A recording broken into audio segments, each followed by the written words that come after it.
dneh še niste bili tako odločni, da je to konec vaše reprezentančne poti, kaj pa danes? Ja, v bistvu glava je še zmeraj polna v bistvu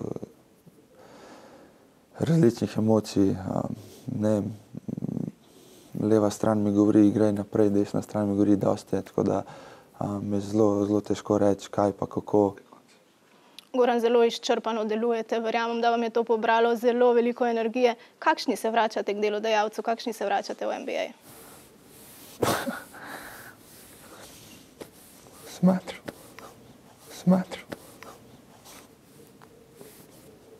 Upam, da so to solze sreče, Goran. Samo še eno vprašanje imam. Evropsko zlato je vaše, reprezentančna pot je končana na fantastičen način, zdaj ste si sami zadali še en velik cilj, še tisti kos nakita, ne? Ja, sanje so postale realnost. Zmeraj sem hotel imeti kolajno okoli vratu. Zdaj, že rekel sem, hočem še osvojiti NBA prstan, ampak mislim, da tudi če mi bo to uspelo ga osvojiti, ne bo šlo čez to kolajno. Kajti mislim, da to, kar smo radili, je nekaj za vso Slovenijo in najbolj ponosen igralcem, kar jih obstaja na tem svetu. Ja. Ne bi mogli lepše zaključiti. Goran Dragić, hvala za to zgodbo. Ja, hvala. Ampak, ja, bomo videli. Mogoče mi pa kdaj kje za Srbijo spet prsti. Če se stavko konečna ekipa, bomo naredili vse, da bomo namesto enega treninga vsi skupaj šli po Gogija in ga odnesli nazaj v dvorano. Definitivno bom jaz največji navijač na svetu za te fante, jih bom bodril, jih bom šel gledati, tako da mislim pa, da imajo svetlo prihodnost. V tej prihodnosti tudi ni drugega tvorca zgodovinskega uspeha, selektorja Igorja Kokoškova, ki ima zaradi FIBE in službenih obveznosti pri Utah Jazz enake težave kot njegov prvi igralec. Ja, mislim, da je zelo pomembno za slovensko košarko, da Igor ostane. To je emocija, ali racionalno savez mora da razmišlja šta dalje. Znači, kvalifikacije će biti za mjesec i pol dana, okreće se novi list, idemo dalje, tražimo trenera i to mora vrlo brzo da se rešava. O tej odločitvi vodilni na košarkarski zvezi ne bi smeli razmišljati danes ali jutri, morali bi že včeraj. Kokoško pa še dodaja, da bi njegovo mesto lahko prevzel tudi kakšen od njegovih. In edini Goran Dragić. Gospod Dragić, po fantastični zmagi nad Srbijo so si vas želeli Srbi kar nekako prilastiti in si olajšati boleč poraz, češ da jih je tako ali tako porazil Srb. Vi pa ste odgovorili: to je za mojo državo, državo, ki mi je dala vse, kjer sem se rodil in kjer sem odrasel. V zadovoljstvo mi je, da sem vsaj nekaj dal slovenskemu narodu. Zahvaljujem se jim za vse. To je v bistvu zelo državotvoren odgovor. Ja, mislim, da to je čista resnica. Mi sem Slovenc, pač sem pravoslavc po očini strani, ampak ne glede na to, jaz sem za Slovenca, jaz sem tukaj odraščal, Slovenija mi je dala vse, imam prijatelje, hodil sem v šolo, naučil sem se prve košarkarske korake, tako da definitivno se smatram za Slovenca in to je za vso državo. Odkje izvira ta vaša pripadnost do Slovenije, ki se kaže tudi v tem, da vam nikoli ni bilo težko igrati za reprezentanco? Pa preko košarke mislim, da vedno sem si želel obleči slovenski dres, vedno sem hotel igrati za Slovenijo, predstavljati svoj narod, obleči tisti zelen dres in probati tudi igrati najbolje, kar znam. To so bile otroške sanje, potem sem dobro treniral, dobro sem se pripravil, čez par let sem prvič oblekel dres in potem je bilo zmeraj več, kako bi rekel, sanj, kaj moram doseči in na koncu je prišla tudi ta zlata kolajna. Gospod Dragić, za dvig narodove samozavesti ste naredili več kot večina slovenskih politikov. Ljudje so po prvem mestu, po načinu, kako ste prišli do vseh teh zmag, ponosni, da so Slovenci. Ljudje kar naenkrat vidijo, da se da, če hočeš, da to izhajaš iz majhne države, ni izgovor za to, da ne moreš biti najboljši. Ja, res je. Mislim, da te pozitivne misli najbolj vplivajo na sebe, na človeka, ki je zraven tebe in ko je tudi funkcionirala ta naša reprezentanca. Širili smo dobro voljo, vsi smo delali za isti cilj, ni bilo nobenega egota prisotnega in kadar se zbližaš, tako rata res ena neverjetna kemija, ki se nekako izraža na igrišču in izven igrišča. In mislim, da mi kot Slovenci dvomilijonski narod. Mislim, da smo zmožni veliko stvari, to pa seveda, če se vsi skupaj povežemo in delamo za dobro našega naroda. Od kje vi črpate vašo samozavest na igrišču?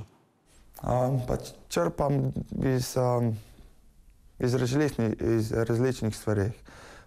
Zdaj seveda od moje družine, od mojih otrok, od moje žene, potem prej, ko nisem imel družine, črpam nekako, iščem to pot do uspeha, hočem biti najboljši košarkaš, kar sem lahko, nekako probam se razviti kot osebnost, kot dober človek in nekako je v bistvu na tej poti, življenjski poti zelo veliko ovir, ki nekako jih moraš preskočiti, ampak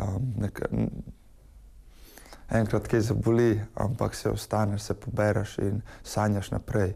In mislim, da sanje so dovoljene, tako da vsi otroci sanjate še naprej, delite za svoj cilj in če boš vložil veliko truda, se bo to delo preko slej poplačalo. Kako se je ustvarila ta kemija med vami in Luko Dončićem, ki velja za enega največjih upov evropske košarke? Vsi mu najavljajo bleščečo kariero tudi v NBA. Mislim, ta kemija, to je vse ratalo spontano. Mislim, to se vidi, da Luka je eden izmed največjih biserov svetovne košarke, res fenomenalen fant, pristen fant, dober in takoj se vidi, da nobenemu noče zla. Tako da nekako takoj smo se povezali z Luko že od prvega dne, sva skupaj bila v sobi, tako da pozdravljam mojega cikija, Luka, čim prej se pozdrav, želim ti veliko sreče v tvoji karieri brez poškodb in nekako se to tudi izražavali na igrišču in izven igrišča. Vsi smo bili skupaj, vsi smo skupaj dihali kot ena ekipa in zato smo tudi dosegli ta rezultat. Kaj ste si mislili, ko se je poškodoval Luka Dončić in ko tudi vi v zadnji četrtini tekme niste mogli več igrati, Srbi pa so povedli za 1 točko? To je zelo težko reči, kaj sem takrat občutil. V bistvu bil sem žalosten, ampak nekako ni prostora za to žalost, kajti vse se to hitro odvija, moraš biti skoncentriran, tekma gre naprej, v bistvu nima sploh priložnosti razmišljaš, kaj je Luka v redu, tako da probaš čim bolj pomagati svoji ekipi, bori se naprej. Seveda, potem pa, ko sem jaz imel krč v drugem polčasu, ko sem bil na klopi, je nekako, pa kaj zdaj, kaj Bog dela, da moramo čez vse to, ampak nekako verjameš v svoje fante, verjameš v ekipo, ko vidiš, kako se boriš, veš, da ne moreš več pomagati na igrišču, lahko pa nekaj postoriš ob igrišču, to je seveda, da jim daš svoje dobre misli, svojo spodbudo, da se veseliš, kadar daje koš, da spodbujaš in mislim, da je to ta ključ. Kako ste ustvarili to zmagovalno miselnost v reprezentanci? Ključ, kot ste dejali, predvsem mlajši košarkarji poudarjajo, da ste kot bratje. Pa mislim, da je to od prvega dne, ko smo se dobili, veliko smo se pogovarjali, veliko smo nekako razčistili med sabo, da moramo biti odprti. Tudi, če kaj moraš povedati svojim soigralcem, da svoj soigralec ne sme to vzeti kot osebno, ampak kot v dobro ekipe. Tako da tudi jaz sem bil zelo odprt, igralci so bili do mene odprti. Če nisem igral dobro obrambo, so mi povedali, lej, Gogi, moraš igrati obrambo. Tako da mislim, da je to ta pristnost, ki je dajala tej ekipi, da smo vsi odprti, da vsi delamo proti istem cilju in to nas je pripeljalo tako daleč. Odmeva tudi vaša gesta po finalu, ko so bili srbski igralci zelo razočarani, vi pa niste samo slavili, šli ste tudi do Lučića, ki je jokal in ste ga tolažili. Kako je prišlo do tega?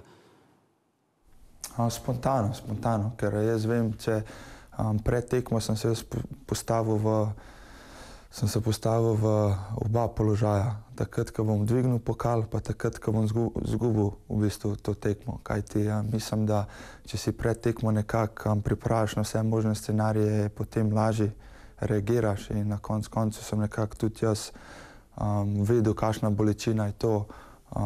Pač na koncu smo vsi ljudje, igramo košarko, tudi on si je želel zlato kolajno, ta pokal in pač prišel sem do njega, rekel sem, glavo gor, še veliko stvari je pred tabo, imate dobro reprezentanco, ste košarkarski narod, tako da za prihodnost se nima kaj bati. Kako ste doživeli prisotnost politikov na tekmah? Ko ste včeraj prišli na Kongresni trg, je bila tam ministrica za šport Maja Makovec-Brenčič deležna žvižgov navijačev. Se vam zdi, da vas želijo politiki izkoristiti ali so iskreni v teh svojih čestitkah? Pa ne vem, to je zelo dobro vprašanje. Mislim, da so videli, kaj mi lahko naredimo na igrišču kot ekipa, da lahko združimo Slovenijo. Tako da upam, da bo to energijo prenesel tudi na svoja delovna mesta. Zdaj, jaz nisem politični človek, tako da se ne bi vmešaval v to. Jaz sem samo Goran Dragič, ker igra košarko, sem iz Koses in to je to. Na Kongresni trg sta včeraj prišla tudi vaša mama in oče. Poglejmo, kaj sta povedala na vprašanje, kako jima je uspelo vzgojiti tako izjemnega človeka. To se ne da opisati z besedami. Mi dva ženo smo večkrat povedali, koliko smo ponosni na oba sinova. Drago nam je res, da smo jih tako vzgojili, da so prvo dobri ljudje, dobri športniki in pošteni ljudje. In upam, da bojo oni znali svoje otroke tako vzgojiti. Ravno to je bilo moje naslednje vprašanje. Kako vzgojiš tako skromnega evropskega prvaka? Z ljubeznijo, s poštenostjo in dušo in teles, kaj se, kako bi rekla. Povejte mi povedati. Nič hudega. Dušo in srcem. Solze, koliko jih je bilo? Veliko. Včeraj sem sigurno ene 3-krat jokala, danes, ko sem sina objela, sem spet jokala, to se ne da opisati. Kaj vam pomeni družina? Pa pomeni mi vse. Mislim, da družina je nekako stabilnost, ti daje stabilnost, mislim, seveda kot otrok, ko odraščaš, naučili so me veliko stvari. V bistvu oni so stali takrat, ko je najtežje ob strani, v dobrih in slabih časih, tako da mislim, da brez njih ne bi šlo. Rad bi se jim zahvalil za vso podporo. Imel sem fenomenalno otroštvo, tako da probam to nekako tudi prenesti na moje otroke. Je vaša odločitev, da ne boste več igrali za slovensko reprezentanco, dokončna?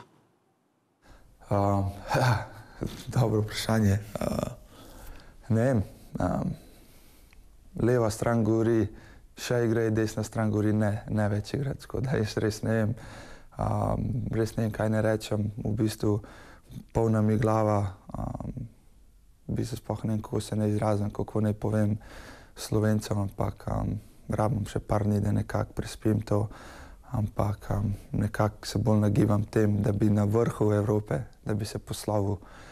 Mislim, da je to eno najlepših slovov, kar si lahko športnik zaželi in mislim, da je to to. Gospod Dragič, hvala, da ste bili naš gost in kot ste dejali, pustimo vseeno stvari še malce odprte. Hvala lepa.